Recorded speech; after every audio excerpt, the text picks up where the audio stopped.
Hello সবাইকে। তো এই যে এটা হচ্ছে দুপুরবেলার রান্না ছিল, মানে কালকে দুপুরের মাছ ভাজতেছিলাম। আর এই যে আলু বেগুন এগুলোও ভাজা হবে, আর ভেজে তো রান্না হবে। মানে ভাজা রান্না করে স্বাদটাই অন্যরকম লাগে। আর এই যে পেঁয়াজ কাটা, আর এই যে সজনা পাতা, এটাও রান্না হবে। মাছ ভাজা শেষ, আর আলুটাও ভেজে নিচ্ছি। এখন হচ্ছে বেগুন ভাজতেছি।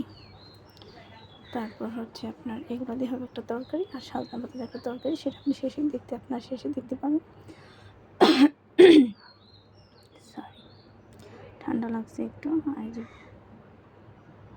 এই যে আমার আলু দিয়ে বেগুন দিয়ে মাছের ঝোল রান্না হয়ে গেছে। কেমন হয়েছে সবাই জানাবেন। আর এই যে এখানে আমি ভাত বেড়ে নিছি, আমার অনেক বেশি খিদা লাগছে, আমি সকালে খাইনি।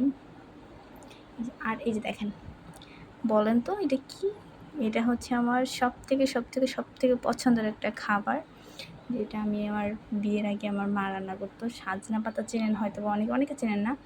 সজনা পাতা দিয়ে একরকম শুটকি মাছ দিয়ে রান্না করে, আমার অনেক বেশি পছন্দের।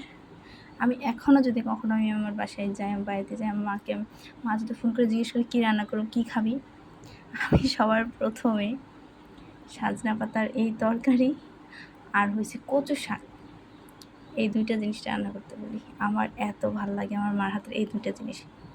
তো ঠিক আছে, ভাত বেড়ে নিছি, এখন আমি খাই, পরে কথা হচ্ছে, টাটা।